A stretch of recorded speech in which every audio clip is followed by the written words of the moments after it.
Ibadah serba online, jadi males inilah Channel of Blessings.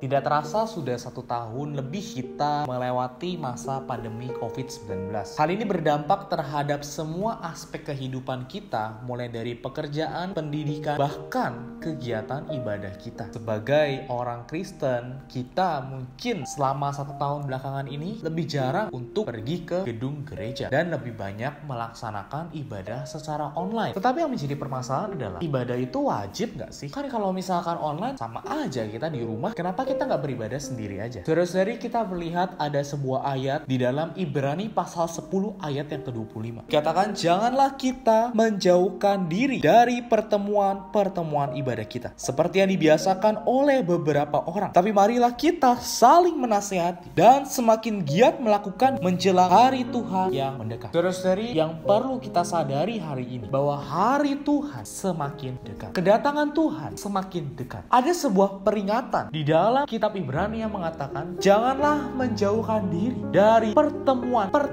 ibadah kita. Sekarang, sebelum kita masuk ke dalam kata pertemuan ibadah, marilah kita mendalami makna dari ibadah yang sesungguhnya terlebih dahulu. Di dalam 1 Timotius pasal yang ketiga ayat 16 dikatakan, dan sesungguhnya agunglah rahasia ibadah kita. Dia yang telah menyatakan dirinya dalam rupa manusia, dibenarkan dalam roh, yang menampakkan dirinya kepada malaikat-malaikat, diberitakan di antara bangsa-bangsa yang tidak mengenal Allah, yang dipercayai di dalam dunia, diangkat dalam kemuliaan. Saudara-saudari, kalau kita melihat satu ayat ini, kita melihat bahwa rahasia ibadah kita adalah apa? Rahasia ibadah kita adalah Kristus. Saudara-saudari, segala aspek Kristus, mulai dari inkarnasinya sampai kenaikan, bahkan sampai masuknya Kristus ke dalam kita, itu adalah ibadah kita. Saudara-saudari, kita melihat bahwa di dalam karya penebusan Kristus, bahkan sampai kepada kemuliaannya, ada satu perkara yang perlu kita sadari, bahwa ketika Kristus dimuliakan, maka kita pun dimuliakan bersama dengan Dia. Saudara-saudari, dalam 2 Korintus pasal yang ketiga ayat 18 dikatakan, dan kita semua mencerminkan kemuliaan Tuhan dengan muka yang tidak berselubung, dan karena kemuliaan itu datangnya dari Tuhan yang adalah Roh, maka kita diubah menjadi serupa dengan gambarnya dalam kemuliaan yang semakin besar. Saudara-saudari, ketika Kristus masuk ke dalam kita, ketika hayat Allah masuk ke dalam kita, dan hayat Allah ini bertumbuh di dalam kita, maka saudara-saudari, kita semakin diserupakan dengan Dia, sampai satu tahap kita serupa dan semulia dengan Kristus di dalam kemuliaannya. Saudara-saudari, inilah satu proses dari ibadah kita. Ibadah kita adalah dengan satu tujuan, bagaimana Allah dapat masuk ke dalam kita, memenuhi kita, bertumbuh di dalam kita, sehingga kita dapat menjadi serupa dengan Dia. Saudara-saudari, sangat penting ibadah ini, supaya hayat Allah dapat bertumbuh di dalam kita, sehingga kita menjadi serupa dengan Dia. Saudara-saudari, sekarang pertanyaannya, kapan kita seharusnya melaksanakan ibadah ini? Di dalam 1 Timotius pasal yang keempat ayat yang ke-7 dikatakan, tetapi jauhilah tahayul dan dongeng nenek-nenek tua, latihlah dirimu beribadah. Ayat 8, latihan badan ini terbatas gunanya, tapi ibadah itu berguna dalam segala hal, karena mengandung janji baik untuk hidup ini maupun hidup yang akan datang. Saudara-saudari, kapan kita harus melaksanakan ibadah kita? Dalam ayat yang ke-7 dikatakan, latihlah dirimu beribadah. Exercise. Saudara-saudari, artinya ibadah ini haruslah menjadi kehidupan kita, haruslah menjadi penghidupan kita hari demi hari, waktu demi waktu. Kita tidak boleh berhenti beribadah. Karena itu saudara-saudari, ibadah itu tidak seharusnya hanya dimulai pada hari Minggu dan selesai di hari Minggu, kemudian hari Senin sampai Sabtu kita tidak beribadah. Tidak, saudara-saudari, ibadah harus kita lakukan setiap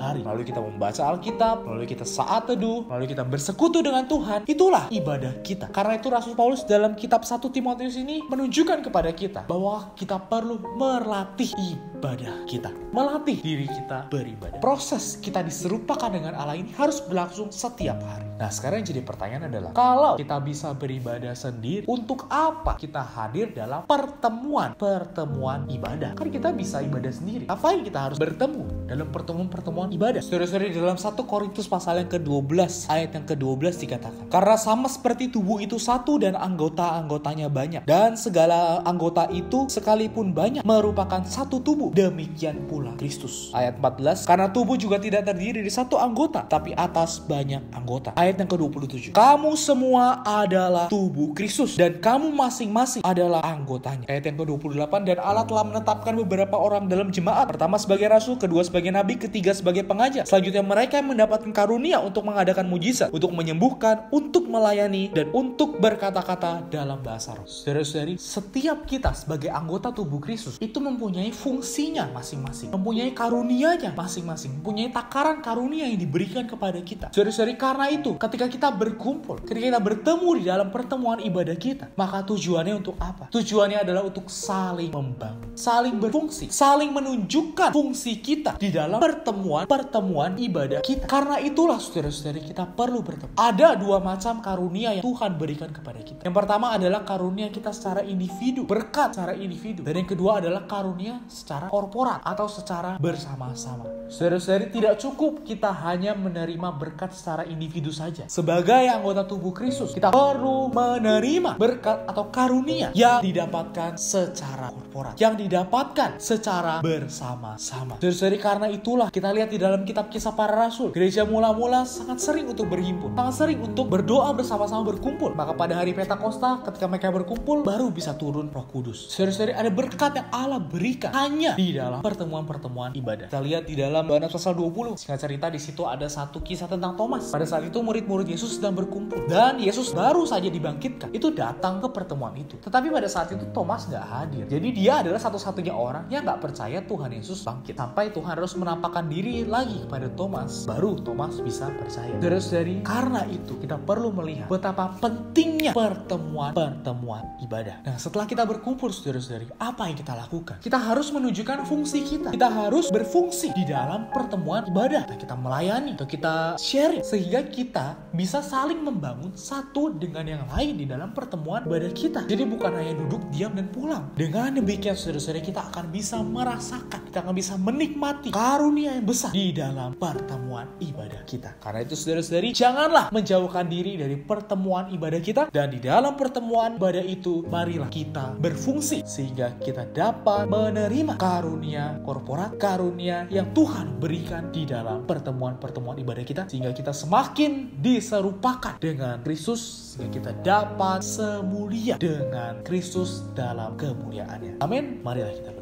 Tuhan Yesus, terima kasih Tuhan atas pertemuan-pertemuan ibadah. Tuhan Yesus, ampuni aku bahwa aku kurang melihat makna, manfaat dari pertemuan-pertemuan ibadah dalam gereja. Tuhan Yesus, persembahkan diriku bahwa aku menjadi orang yang semakin rajin datang ke dalam pertemuan-pertemuan ibadah, sehingga Kau ada jalan menyalurkan dirimu lebih lagi kepadaku, menyalurkan berkat-Mu secara korporat padaku dalam pertemuan-pertemuan ibadah. Terima kasih Tuhan, dalam nama Tuhan Yesus berdoa dan mengucap syukur. Amin. Saudara-saudari, terima kasih telah menonton video ini sampai habis. Jangan lupa like, comment, dan subscribe ke channel of Blessing. Share video ini ke teman-teman, keluarga, dan kerabat Anda semua, sehingga semua orang yang Anda kenal dapat mengetahui mengapa kita tidak boleh menjauh pertemuan-pertemuan ibadah kita. Jadi, jangan lupa ke gereja ya.